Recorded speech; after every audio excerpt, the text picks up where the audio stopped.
Hi! Welcome to this part of my review featuring postcards from Avalidad.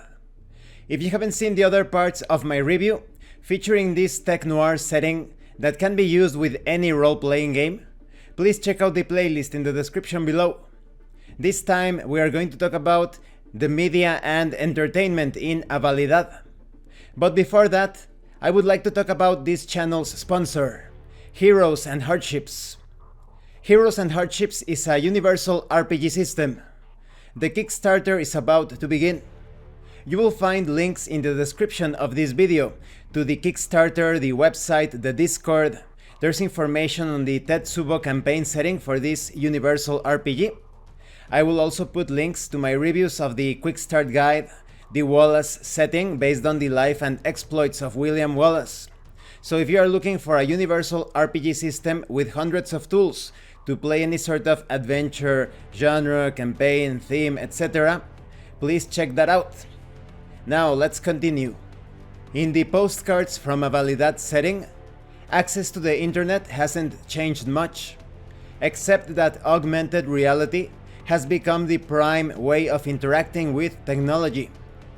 People access the web with regular computers or biocomputers, game pods and neuropods, usually via augmented reality gear, making the experience more vivid and user-friendly.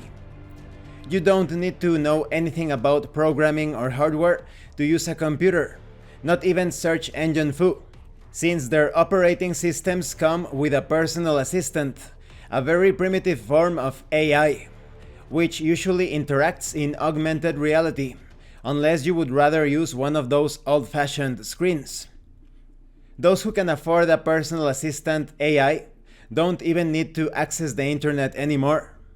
The AIs, even primitive ones like the PA, are perfectly capable of filtering the information and presenting it in a palatable way to the user. The AugSet, an augmented reality device that broadcasts television shows, is now standard not only in the city but everywhere else. Although cable TV still exists, it is primarily a third world form of entertainment. Let's talk about Holovision Prime. This is a corporation run by North American media mogul A.J. Bergen. This has been on top since augmented reality started being a thing. It is based in Avalidad, of course. Within this you find Dream Machine, presented by Celine Kelaya, Nasima and Jared Hassani. This is one of the most popular programs ever in the history of broadcast television. Dream Machine has no actual theme or genre. It basically just follows the trends and presents what the viewers are expected to watch at the right time and place. There is also Bitfreak. Usually, it is about the music industry, but it can also cover other forms of entertainment.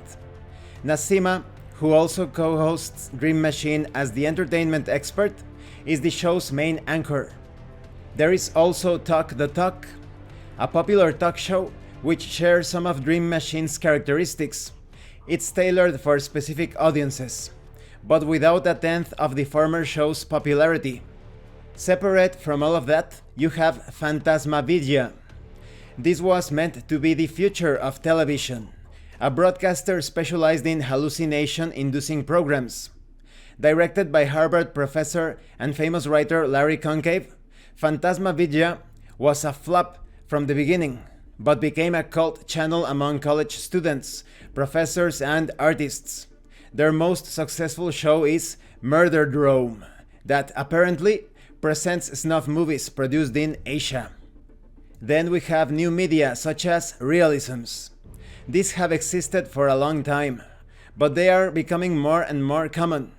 Real sims are virtual reality products that allow the user to experience a TV show, series, or film from the point of view of fictitious characters. Unlike the usual gamepod games, Real Sim offers no way of interfering in the development of a story, just a different form of watching soap operas, reality shows, or documentaries. Then we have virtual worlds. Gamepods or neuropods were already mentioned. They offer several different experiences, though the most popular are the virtual worlds. Since the GamePod is already sold throughout the globe, there are millions of virtual inhabitants to these fictional worlds.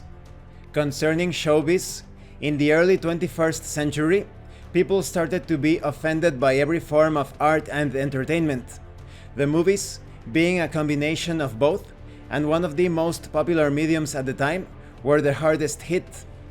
Art house cinema died straight away. Meanwhile, the mouse assimilated most of the studios, and all that was left were diverse and inclusive live-action versions of cartoons, varied and inclusive superhero flicks, and diverse and inclusive space operas. The diverse and inclusive crowd didn't enjoy movies that much, and when the echoes of the Great Progressive Purge and its destruction of viewpoint diversity started dying down, everybody else had already forgotten about film. Then the real Sims appeared, after which came the GamePod. Sitting inside a dark room just watching stuff wasn't comparable to the experience of feeling everything in first person. There were still big budget productions hitting the screens, but the real Sim killed the movie star. When it comes to the music industry, music is thriving. Right now, there are musical genres that mix Southern American, African, and Middle Eastern rhythms. Artists, record labels, and, more important than that, audiences loved these multicultural concepts, and now they are dominant in showbiz.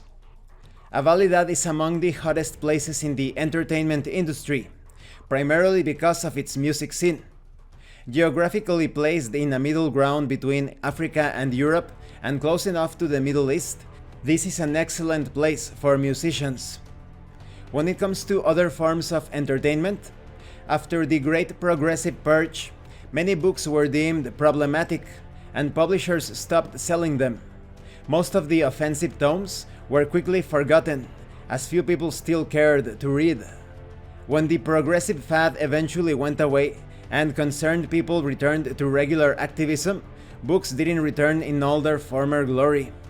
Reading is now so out of fashion that it is already considered a kind of guilty pleasure. Concerning sports, running, soccer, rugby, baseball, basketball, American football, boxing, racing, athletics, equestrian sports, cricket, hockey, volleyball, all this and much more are still practiced regularly in the city and the whole wide world, either in real life or augmented or virtual reality simulations. Other than that, a few new sports enjoy the lack of regulation you can only find in places like the underworld, such as Deathfight and Mutant Mayhem. Deathfight is the lawless evolution of Vale Tudo, or No Holds Barred, an unarmed full-contact combat sport, where there are no rules at all, and all the fights must end in knockdown, incapacitation, or, more likely, death. Mutant Mayhem is much the same but played by mutants. There are some differences, however. Most matches are group fights instead of individual combats. Also, in some matches, there's the possibility of outside interference. The mutants' trainers or managers may try to injure the adversaries with non-lethal weapons from a distance of 20 meters. And this is just a small glimpse when it comes to the variety of media and entertainment in Avalidad. Thank you for watching this part of the review. In the next part, we are going to talk about technology and drugs.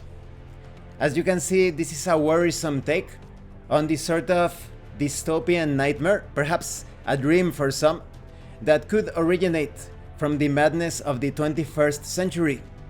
I think this adds a lot of flavor to the setting.